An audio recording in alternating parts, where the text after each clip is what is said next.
तो आज की क्लास में हम करेंगे इलेक्ट्रिक परमिटिविटी। परमिटिविटी तुमने ऑलरेडी सुन रखा होगा। ये बहुत ही छोटी सी क्लास हाँ होगी हमारी, हो सकता है 15-20 मिनट की क्लास हो। मेरे को तुम्हें एक ही क्वेश्चन कराना है जो आईआईटी जेईई में पिछले साल आया हुआ, 2013 में क्वेश्चन आया था ये आईआईटी जेईई ठीक में, है। परमिटिविटी का, जो बहुत ज्यादा इंपॉर्टेंट है। उससे पहले हम 2 क्वेश्चंस और करेंगे जो नीट और एआई ट्रिपल में क्वेश्चंस पूछे गए।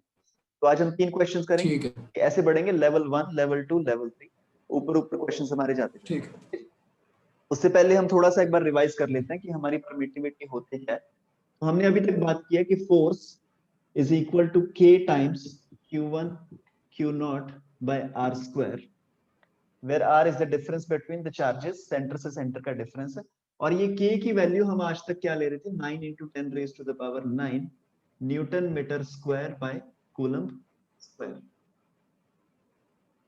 तो बेसिकली ये k की वैल्यू है, इसको मैं अभी आज से लिखना स्टार्ट कर दूंगा। k is equal to 1 by 4 pi epsilon, this is epsilon.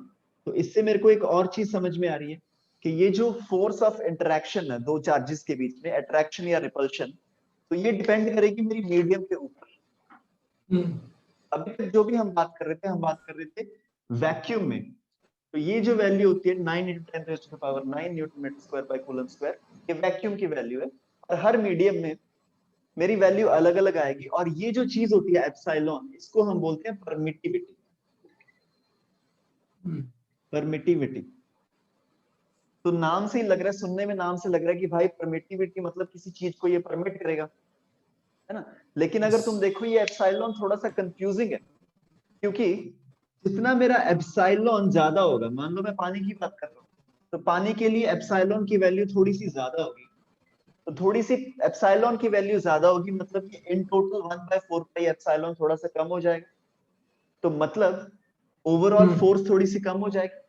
मतलब जितना मेरा एप्सिलॉन ज्यादा होगा उतनी मेरी फोर्स कम हो जाएगी।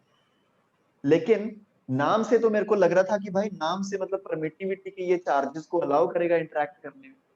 लेकिन एक्चुअली में इसकी डेफिनेशन थोड़ी सी उल्टी है। परमिटिविटी का मतलब क्या होता है कि इट अलाउज, तो थोड़ा सा याद रखना तुम, it allows its own field, it allows its own field to dominate over the field of the charges। ये चार्जेस को इंटरैक्ट करने से रोकेगा, ये अपने फील्ड को अलाउ करता है। परमिटिविटी का मतलब ये होता है। तो वैक्यूम की परमिटिविटी सबसे कम होती है, इसलिए वो सबसे कम रिस्ट्रिक्शन पैदा करता है। मैं कोई भी पानी ले रहा हूँ, अल्कोहल ले रहा हूँ, कुछ भी मैं तेल वेल ले रहा हूँ, उसकी जो परमिटिविटी होगी, जो value of epsilon would always be greater than value of epsilon naught. और एप्सिलॉन नॉट की वैल्यू तुम्हें ऑलरेडी याद होगी, दिस इज 8.85 into 10 पर -12 ठीक है जी। इसकी यूनिट भी बता दो मेरे को क्या होगी। कूलम स्क्वायर पर by newton metre. Coulomb square पर न्यूटन मीटर स्क्वायर, बाहर निकल गया ना। This is coulomb square plus newton upon newton metre square. ठीक है, ये होता है एप्सिलॉन। एक क्वेश्चन है। हाँ जी, हाँ सो जी। This it allows its own field, इसकी जो ओन फील्ड है, is it right to say this is the induced field? What do you mean induced field? यहाँ पे मतलब आगे जाके जब हम कॉन्सेप्ट लर्न करते हैं इंड्यूस्ड फील्ड का, उसमें भी हाँ होता है ना कि जब जब मॉलिक्यूल्स पोलराइजेशन करते हैं, दे अंडरगो पोलराइजेशन, हाँ हाँ हाँ हाँ। फिर इंड्यूस्ड फील्ड का भी इफेक्ट होता है नॉर्मल फील्ड पे। तो इस नहीं तरह इसमें भी ऐसे होता है? नहीं नहीं नहीं नहीं, देखो जो तुम पोलराइजेशन या इंड्यूस्ड फील्ड की बात कर रहे हो ना, मान लेते हैं कि मान लो मेरे को किसी चीज को चार्ज करना है। ठीक है, कल हमने चार्ज की बात की थी कि व्हाट इज इलेक्ट्रिक चार्ज। तो मेरे को अगर किसी चीज को चार्ज करना है, तो उसको चार्ज करने के मेरे पास 3-4 तरीके होते हैं। ठीक है, या तो मैं कंडक्शन से चार्ज कर सकता हूँ, या मैं इंडक्शन से चार्ज कर सकता हूँ, या मैं कुछ फ्रिक्शन वगैरह से चार्ज कर सकता हूँ। और ये चीज डिपेंड करती है। अब मैं तुम्हारी वाली चीज पे आ रहा हूँ, पोलराइजेशन पे, जो तुमने पूछा है कि इंडक्शन और पोलराइजेशन कैसे काम करते हैं। कोई भी चीज अगर सिंपली चार्ज होना चाहती है, ये अलग अलग चीजों का लेवल होता है चार्ज होने का। कोई अगर चीज है मेरे पास, उस पर बहुत ज्यादा नेगेटिव चार्ज ऐसे भरा हुआ है आसपास, और कोई चीज बिल्कुल न्यूट्रल पड़ी है, इसमें पॉजिटिव भी है नेगेटिव भी है, ये आम है बिल्कुल ऐसे। इसमें लेकिन बहुत ज्यादा नेगेटिव चार्ज है। तो तुम देखो, इसको चार्ज करने के लिए मेरे को ज्यादा मेहनत नहीं करनी पड़ेगी, इसको मैं जस्ट उठा के यहाँ से पास में लेके आऊंगा, इसको मैंने टच भी करा दिया आपस में, हल्का सा टच ही करा दिया, इसके इलेक्ट्रॉन उधर से उछल के उधर चले जाएंगे, क्योंकि भाई ये भरा पड़ा है, मतलब इसमें नेगेटिव चार्ज बहुत ज्यादा, ये इलेक्ट्रॉन देने के लिए तैयार बैठा है। और ये वाला बंदा जो है न्यूट्रल, ये भी हमें देखना पड़ेगा, ये थोड़ा बहुत रेडी होना चाहिए ये इलेक्ट्रॉन लेने के लिए। ऐसा नहीं कि तुम प्लास्टिक लेके चले गए, अगर प्लास्टिक लेके चले जाते तो इसने इलेक्ट्रॉन्स को एक्सेप्ट नहीं करना था बिल्कुल भी। तो इसको हम बोलते हैं the simplest way of charging, इसको हम बोलते हैं कंडक्शन। अब मैं तुम्हारे वाले क्वेश्चन पे आ रहा हूं।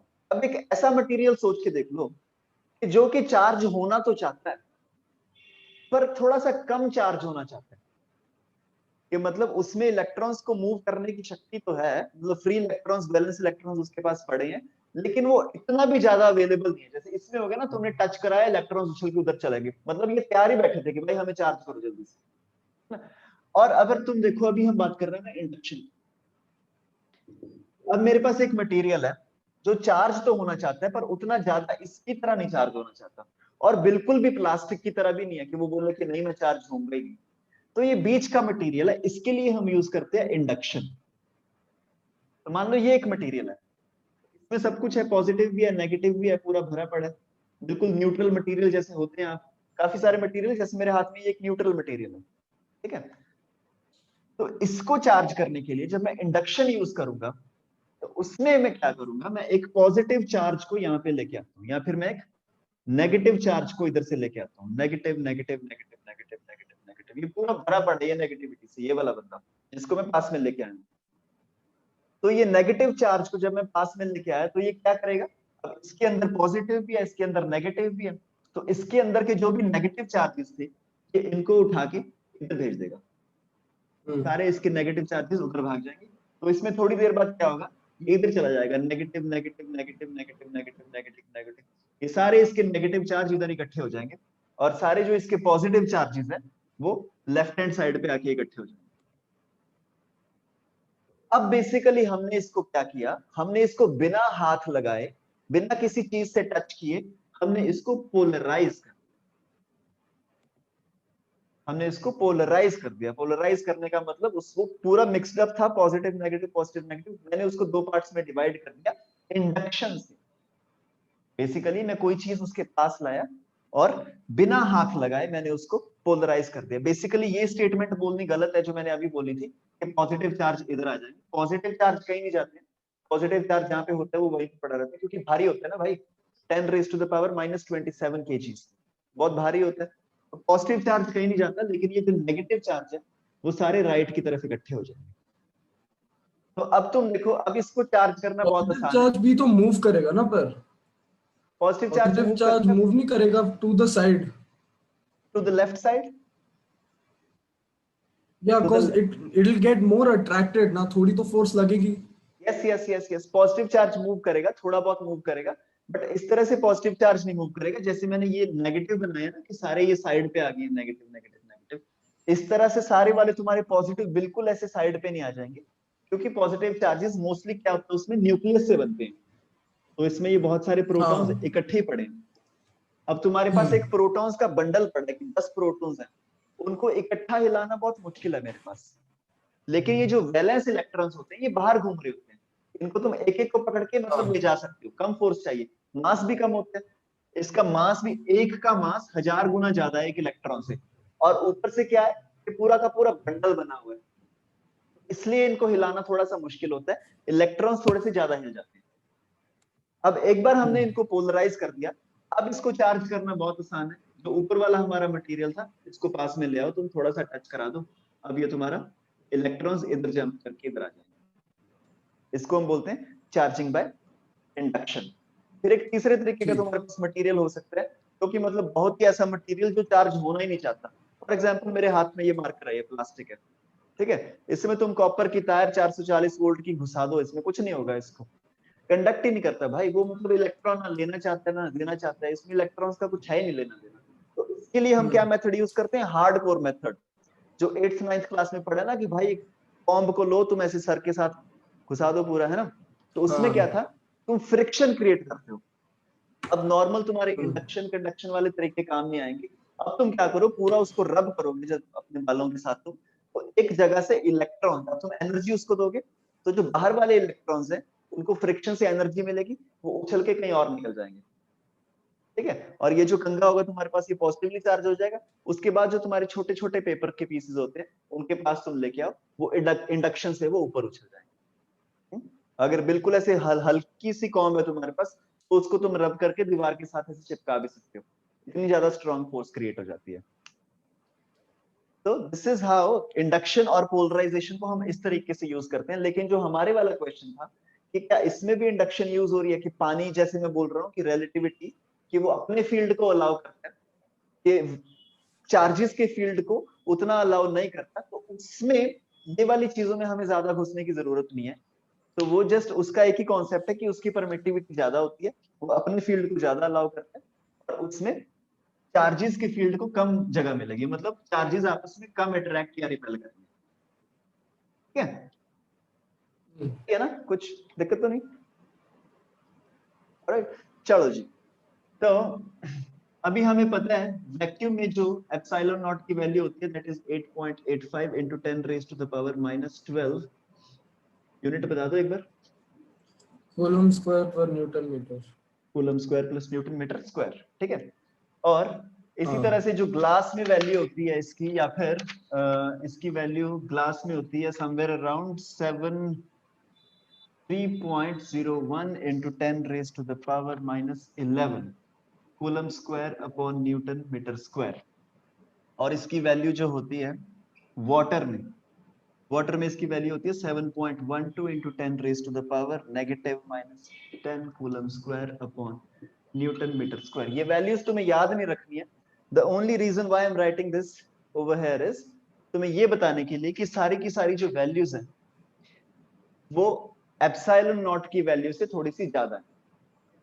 दिस इज 10 हाँ। raised to the power -11, 10 raised to the power -10। ये माइनस सारी 10। वैल्यूज इससे थोड़ी सी ज्यादा हैं। अब क्योंकि सबकी परमिटिविटी थोड़ी सी इससे ज्यादा है, मतलब कि ये फोर्स को कम अलाउ करेंगे, ठीक ठीक है। मान लो मेरे पास दो चार्जेस हैं, एक क्यू चार्ज है और एक चार्ज है 3Q0। तो दोनों में जो फोर्स ऑफ रिपल्शन आ रही है, मैंने अलग अलग मटेरियल्स में रख दिया इनको। जो फोर्सेस ऑफ रिपल्शन आ रही थी, एक में आ रही थी F/2, एक में आ रही थी F/3, एक में आ रही थी 2F/3, एक में आ रही थी F, एक में आ रही थी 3F।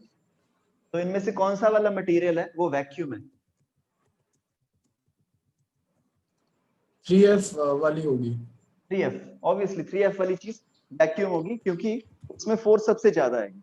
तो कभी तुम्हें मटेरियल के बीच में कंपैरिजन दे रखा है, तुम्हें ये देखना कि फोर्सेस हमेशा बाकी मटेरियल में कम होगी, वैक्यूम वाले मटेरियल में सबसे ज्यादा होगी। लेकिन अब ये मैंने तुम्हें जो वैल्यूज बताई, ग्लास में परमिटिविटी की वैल्यू, वाटर में, ये तो बहुत सारी वैल्यूज ऐसी हो जाएंगी, ऐसे याद रखना मेरे लिए बहुत ज्यादा डिफिकल्ट हो जाएगा।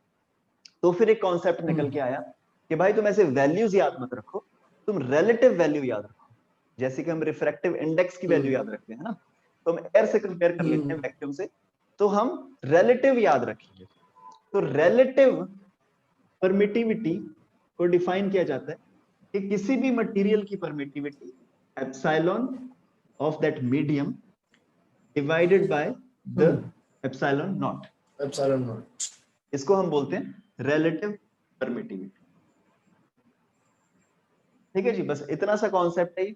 और इसके अब हम क्वेश्चन करेंगे जो पिछले साल AIEEE नीट और IIT JEE में आए हुए हैं। सबसे पहले हम बेसिक सा, सबसे एक बेसिक क्वेश्चन शुरू करने जा रहे हैं। वो क्वेश्चन है सबसे बेसिक वाला, कि एक चार्ज है +Q और एक दूसरा चार्ज है मेरे पास +Q। दोनों को मैंने सबसे पहले वाटर, लेट्स से वैक्यूम में रखा, दोनों को मैंने वैक्यूम में रख रखा है, और इनके बीच का जो डिस्टेंस है दैट इज D।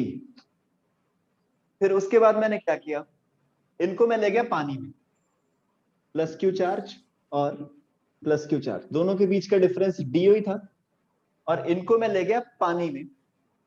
और ये जो फोर्स थी, ये फोर्स पहले इनके बीच में थी F, अब इनके जो बीच में ठीक है। फोर्स थी वो बन गई F/4।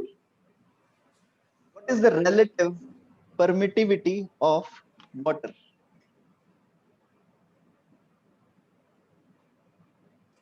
और अगली वाली क्या बन गई फोर्स? F/4।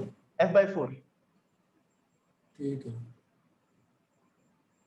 4 रिलेटिव परमिटिविटी आ गई 4, है ना। तो वैसे तो मेरे को सीधा सीधा ही दिख रहा है, लेकिन अगर तुम्हें थोड़ा सा इसको इलैबोरेट करके लिखना है तो यहाँ पे F is equal to 1/4 pi epsilon naught into Q1 into Q into R square या फिर D square। और दूसरे वाले केस में तुम्हारा क्या है, force upon 4 is equal to 1/4 pi epsilon of water into Q into Q into R square। अब मैं इक्वेशन नंबर 1 डिवाइडेड बाय 2 अगर कर दूं तो दिस इज 1, दिस इज 2। अगर मैं 1 डिवाइडेड बाय 2 कर दूं तो यहां से लेफ्ट हैंड साइड पे मेरे पास आ जाएगा 4, ये सारी चीजें कट जाएंगी आपस में, 4 पाई कट जाएगा। So 4 is equal to E। Second वाली इक्वेशन में एप्सिलॉन इनटू एप्सिलॉन नॉट होगा। सॉरी, सेकंड वाली इक्वेशन में 1/4 pi epsilon water into epsilon naught होगा ना। हाँ जी, 1/4 pi water into epsilon naught होगा। अगर तुम इसको सॉल्व करना चाहते हो, अगर तुम लिख रहे हो यहाँ पे epsilon not into epsilon relative, अब हमारा सीधा जो यहाँ से आंसर आएगा वो मेरा आंसर होगा। लेकिन मैंने इसको लिखा था परमिटिविटी ऑफ वाटर, तो अब मेरा ये आंसर आता, permittivity of water divided by permittivity of vacuum which is equal to relativity of water. ठीक है, दोनों तरीके से कर सकते हो तुम। बेसिकली तुम क्या कर सकते हो, ये तो तुम्हारे पास है ही एप्सिलॉन नॉट, और परमिटिविटी वाटर की कितनी है EW, और फिर तुम रिलेटिव परमिटिविटी को लिखोगे वाटर अपॉन एप्सिलॉन नॉट। ठीक है, अपने हिसाब से कर सकते हो जैसे भी तुम्हें करना है। लेकिन अब अगर मैं तुम्हारा क्वेश्चन थोड़ा सा डिफिकल्ट कर दूं, जो कि नीट 2015 में तुम्हारा आया हुआ क्वेश्चन है। नीट 2015 में तुम्हें बोला गया था कि भाई पानी में उसको लेके नहीं गए, हम एक ऐसे मटेरियल में ले गए जिसका मेरे को रिलेटिव परमिटिविटी नहीं पता। एक मेरे पास प्लस क्यू चार्ज था यहाँ, एक मेरे पास प्लस क्यू चार्ज यहाँ पे था, दोनों वैक्यूम में थे, दोनों के बीच का डिस्टेंस d था, दोनों के बीच में जो फोर्स लग रही थी वो थी F। अब मैं इसको एक दूसरे मटेरियल में लेके चला गया जहां पे प्लस क्यू चार्ज था और प्लस क्यू चार्ज था, दोनों के बीच में फोर्स कम होगी, F/4 हो गई, और इनके बीच का जो डिस्टेंस था वो हो गया D/2। ठीक है, find the relative permittivity of this liquid. ठीक है।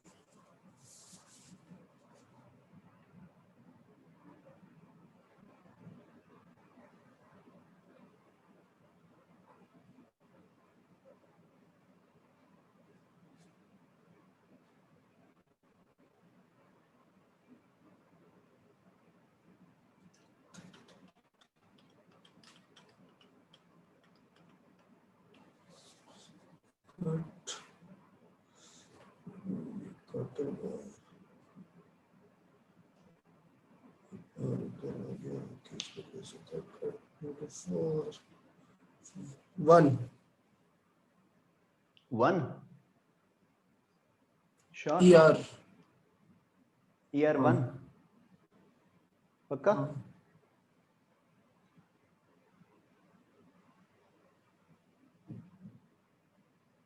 पता नहीं, मेरे को लग नहीं रहा। गलत है क्या? एक बार वापस ट्राई करता हूँ।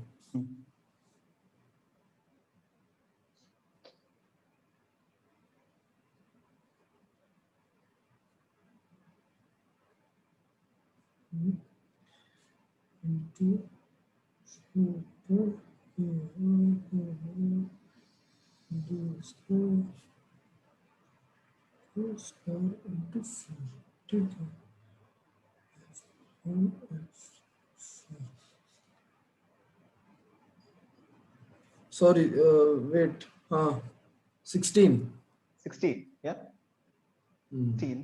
अगर तुम्हें इसको सॉल्व करना है तो पहली वाली इक्वेशन को तुम लिखोगे F इज इक्वल टू 1/, अब मैं ये सारी चीजें लिख नहीं रहा, मैं सीधा लिख रहा हूँ 1/ε0 into Q1 Q2 bye D square. ठीक है, दूसरी वाली इक्वेशन को जब मैं लिखूंगा तो मैं उसको लिखूंगा F/4 is equal to 1/ε0 epsilon of जो भी ये लिक्विड है multiplied by Q1 Q2 bye V/2 का स्क्वायर, तो ऊपर चला जाएगा 4। ठीक है, तो जब मैं इसको सॉल्व करूंगा तो मेरे पास अल्टीमेटली आंसर आ जाएगा 16। लेकिन तुम एक बार इसको शॉर्टकट तरीके से सोच के देखो थोड़ा सा, ये नीट में पूछा क्या क्वेश्चन है, तो अगर तुम इस तरीके से करोगे तुम्हारा आंसर आ जाएगा आराम से तुम्हारा 40-50 सेकंड में। लेकिन तुम एक बार सोच के देखो, ये Q और Q चार्ज जो है वैक्यूम में पड़े हैं D डिस्टेंस पे। मेरी दिक्कत सिर्फ इतनी सी है ना कि अगर ये डिस्टेंस भी D होता तो मैं आसानी से बोल देता कि भाई relative permittivity is equal to 4, क्योंकि फोर्स 1/4 टाइम्स होगी, तो मतलब रिलेटिव परमिटिविटी 4। तो डिस्टेंस प्रॉब्लम सिर्फ ये D की है। तो अगर मैं इस D को D/2 कर दूं, इस स्पेस में ही अगर ये D/2 के डिस्टेंस पे होते तो यहां पे फोर्स कितनी होती है मेरे पास 4F। तो मेरे पास 4F वैक्यूम में फोर्स लग रही है और लिक्विड में कितनी लग रही है F/4। तो कितने टाइम्स फोर्स कम हो गई, 16 टाइम्स फोर्स कम होगी, तो मतलब रिलेटिव परमिटिविटी इस चीज की 60। ठीक है जी। तो ये सिंपल से क्वेश्चंस है जो तुम्हें नीट में और AIEEE लेवल के कुछ क्वेश्चंस है जो पंजाब सीटी कर्नाटका सीटी वहां पे तुम्हें इस तरह के क्वेश्चंस पूछे जाएंगे, और इससे हाई लेवल का कुछ भी नहीं पूछा जाता। और इसमें तुम जो एकमात्र गलती कर सकते हो वो है कैलकुलेशन की, कि तुम जल्दी जल्दी से कुछ और कैलकुलेट करके गलती से। लेकिन अभी हम जस्ट एक सिंपल सा क्वेश्चन करेंगे जो IIT JEE 2011 में पूछा गया था। रिलेटिव परमिटिविटी का जो क्वेश्चन पूछा गया था, ये क्वेश्चन था 2011 में। तो इसमें बोला गया था two identical spherically charged metallic spheres. ठीक है, मैं ध्यान से सुनना, नोट मत करना, सुन लो।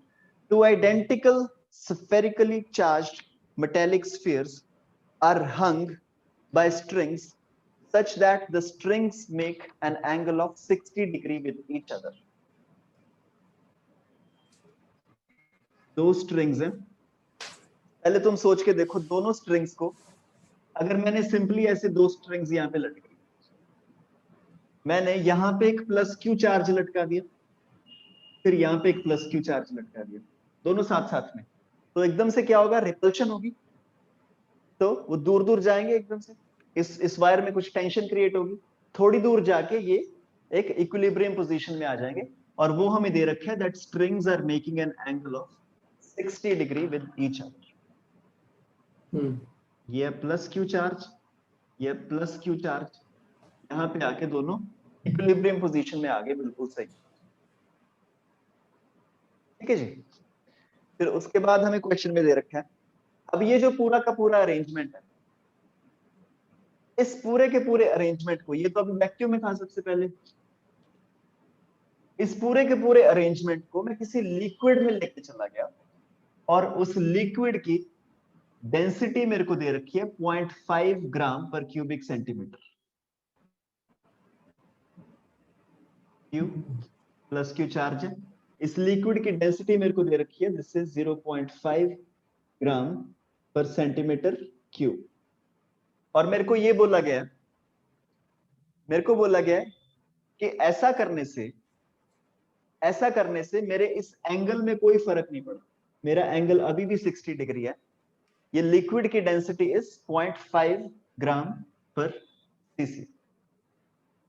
ठीक है, और मेरे को ये जो स्फीयर है, ये जो स्फीयर है, इस स्फीयर का मेरे को उन्होंने वॉल्यूम दे रखे। ठीक है, कुछ भी वॉल्यूम दे रखे। Now the question is find the relative permittivity of this liquid. थोड़ा सा डिफिकल्ट हो सकता है क्योंकि IIT में आया हुआ question. Find the relative permittivity of this liquid. एक बार तुम थोड़ा सा सोच के देखो कि क्या क्या हो सकता है, मतलब किस तरीके से हम इसको कर सकते हैं। मैं तेरे को ऑप्शंस दे रहा हूं। Let's say A part is 2, B part is 1.5, C is 2.5, D is 3। सबसे पहले तो रिलेटिव परमिटिविटी इसकी ज्यादा होगी वैक्यूम से, तो योर ऑप्शंस आर 2, 1.5, 2.5 एंड 3।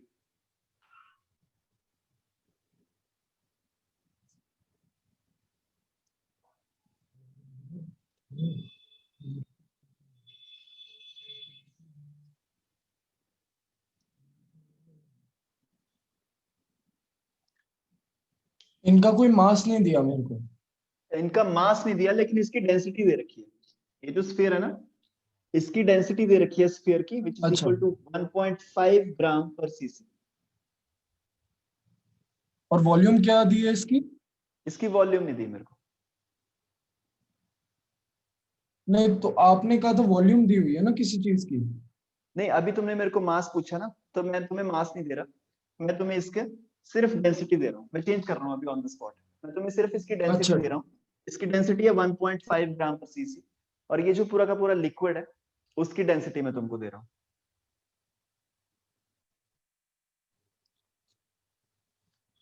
और हाँ, चलो चलो करके देखो। हाँ, नहीं नहीं नहीं नहीं, करके देखो।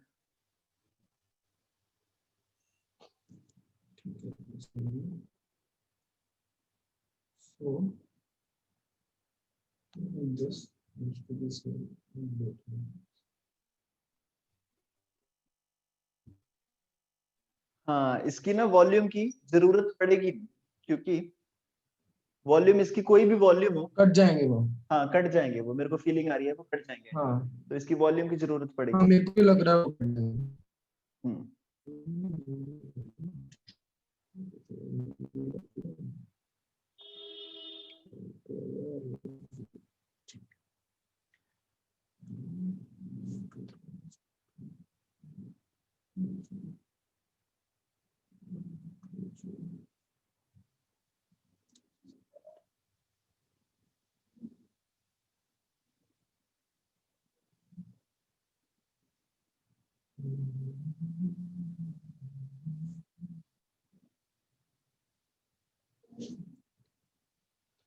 एक सेकंड।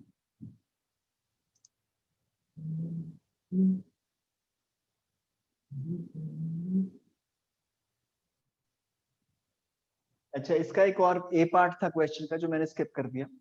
वो अच्छा, अगर वो आसान है इससे, if you want to try that first. वो ए पार्ट है, prove that the ratio of the repulsive force between the two charges to the weight of each sphere, ratio of the repulsive force to the weight of each sphere is equal to tan of 30 degrees.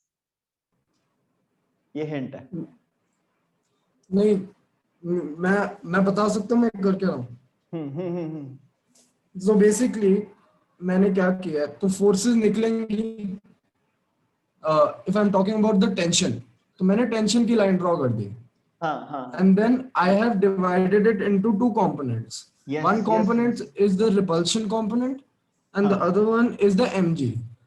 yes yes yes yes अब yes, मुझे पता है कि अगर मेरी दूसरी medium में भी सेम थीटा है, हाँ then my tension needs to be the same. Therefore kq square upon r square upon mg का रेशियो सेम होना चाहिए।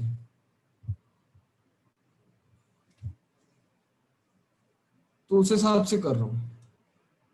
थोड़ा सा गलत हो गया यहाँ पे, क्योंकि जो दूसरा मटेरियल है ना, वो लिक्विड है। हाँ तो लिक्विड में क्या होता है, 11th क्लास में हमने पढ़ा ना, जब लिक्विड में डाल देते हैं किसी चीज को, बॉयंसी। ऊपर उड़ जाती है चीज। तो mg को बैलेंस करने वाली जो फोर्स थी, t cos 30, इधर t वो cos वीरो जी 30 बन लगा रहे। जाती है। हाँ, तो अभी t cos 30 के साथ साथ एक अपथ्रस्ट भी ऐड हो जाएगा, अच्छा, that है ना। वो चीज adds साथ में लेनी पड़ेगी, लेकिन बिल्कुल सही जा रहे हो तुम। पहले वाली चीज तो प्रूव कर दी तुमने, पहले वाला part, ratio of the repulsive force. अच्छा, मैं तुम्हें एक बार बना के दिखाऊं। तुमने जो चीज किया, तुमने यहाँ पे टेंशन लिया, और हम्म ऊपर तुमने इसको बोला कि भाई ये हो गया मेरा t cos 30, और नीचे वाली हम्म फोर्स को तुम बोल रहे हो mg, और तुम मेरे को बोल रहे हो कि t cos 30 तो mg के इक्वल है। और राइट वाली जो फोर्स है ये होगी एफ नॉट, जो ये रिपेल करेगा उसको। और लेफ्ट वाली जो फोर्स है ये होगी जो ये t साइन ऑफ 30। सही है, इतना हम सही जा रहे हैं। यस। बस ये mg को मैं थोड़ा सा चेंज करके लिख रहा हूँ यहाँ पे। अच्छा, फिलहाल इसको mg को ऐसे ही रहने देते हैं। तो अभी मेरे को निकालना है tan ऑफ 30 डिग्री। तो मैं यहाँ से क्या लिख सकता हूँ, t of sin sine 30 30। is equal to f naught divided by t cos 30 is equal to mg। तो दोनों इक्वेशंस को मैं डिवाइड कर दूंगा, मेरे पास क्या आ जाएगा, tan of 30 degree is equal to f naught by mg। तो मेरा पहला पार्ट प्रूव हो गया, ratio of repulsive force upon the weight of each sphere, ये कितना आ गया, tan 30। अब कर दो दूसरा वाला, उसमें आप थ्रस्ट लगा दो।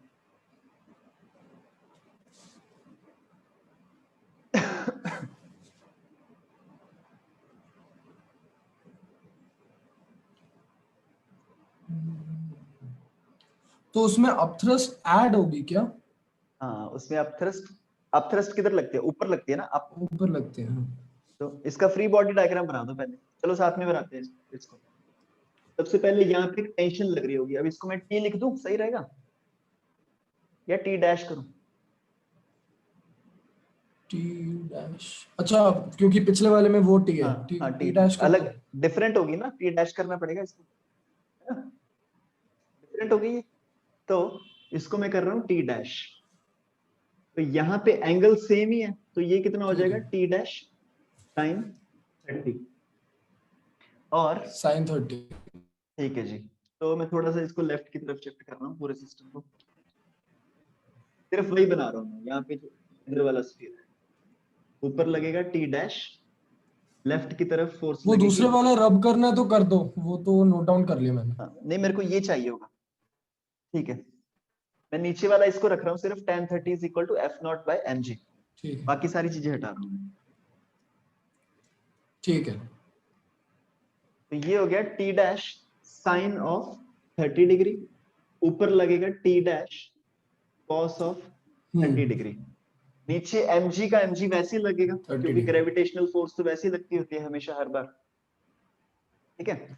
एक राइट की तरफ जो फोर्स लगेगी, बस एम डिफरेंट होगा।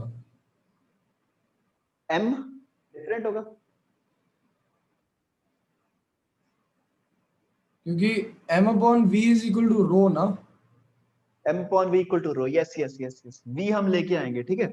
जो डेंसिटी है स्फीयर की वो है 1.5 ग्राम पर सीसी, तो लिक्विड की डेंसिटी हमें दे रखी है, दैट इज 0.5 ग्राम पर सीसी, सॉरी वो बाहर निकल गया, d इज इक्वल टू हाँ 0.5 ग्राम पर सीसी, ठीक है। इन सारी चीजों को हम बाद में लेके आते हैं, एज ऑफ नाउ नीचे mg लग रहा है, और इधर एक ठीक है। फोर्स लगेगी रिपल्सिव वाली फोर्स, दैट इज फोर्स, अब मैं इसको नॉट में लिख रहा हूं, अब मैं लिख रहा हूं दूसरी वाली फोर्स, मीडियम में जो फोर्स, एफ, हाँ ठीक है, ठीक है जी।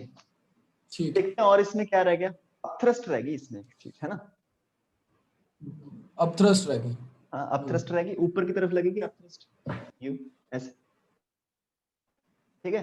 हाँ अब इनको इक्वेट करने की कोशिश करते हैं, एक तो मेरे पास एक काम करते हैं, इधर से भी tan थीटा, देखो ये भी sin थीटा में ही है, 30-30 एंगल है सारा, तो इधर से भी tan थीटा निकाल लेता हूँ, tan ऑफ 30 डिग्री, हाँ, फिर देखते हैं उसके बाद कुछ बनता है तो। ठीक है, तो t ठीक है। Dash sine of 30 degree is equal to force in this medium,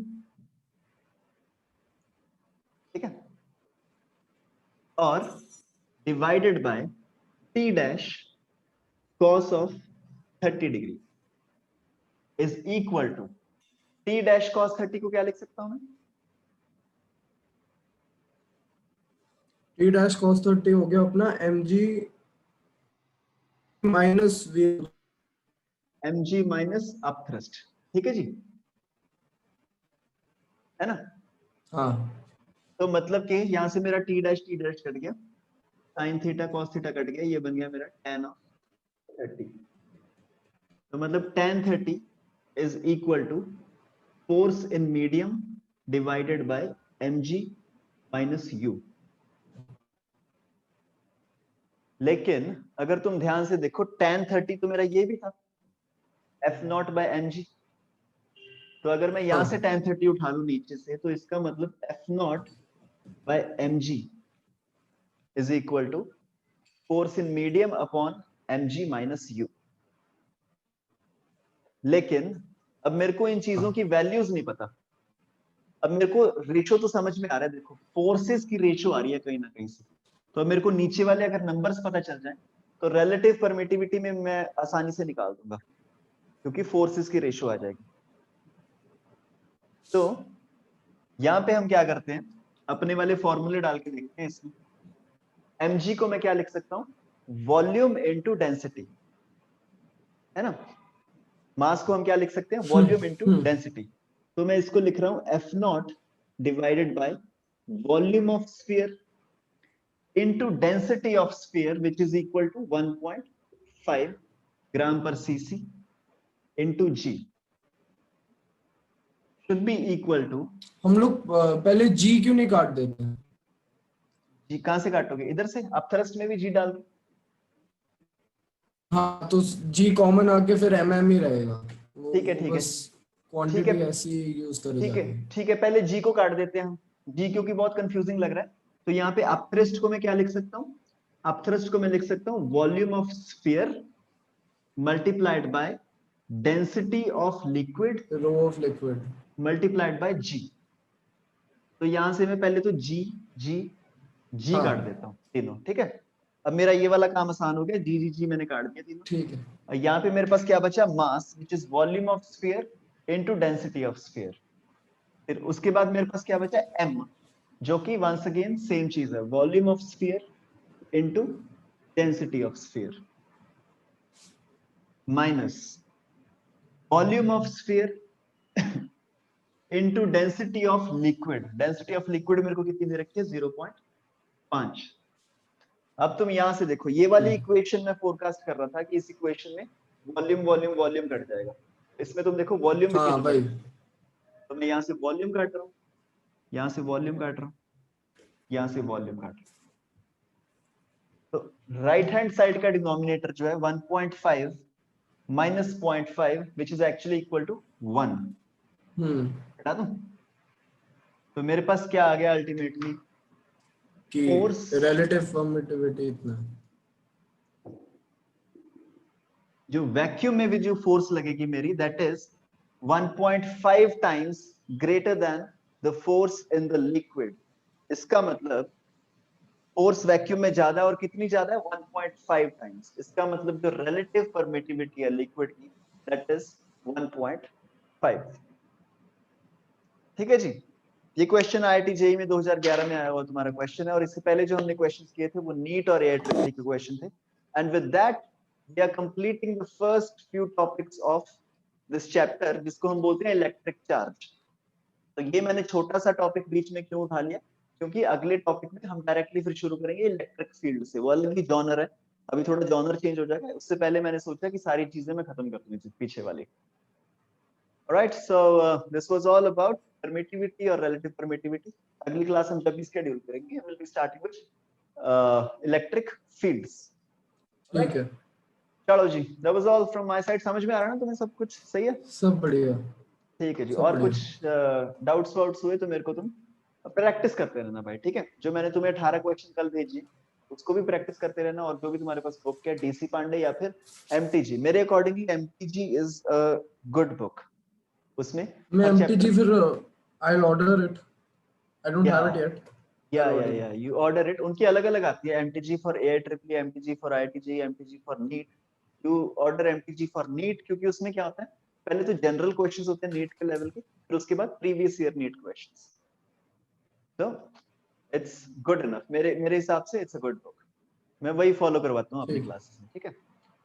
ठीक चलो है। जी dude, so that's all from my side for today. अगली क्लास में हम करेंगे रिलेटिव इलेक्ट्रिक फील्ड्स। Okay. ठीक है। All right. Have a good day. See ya.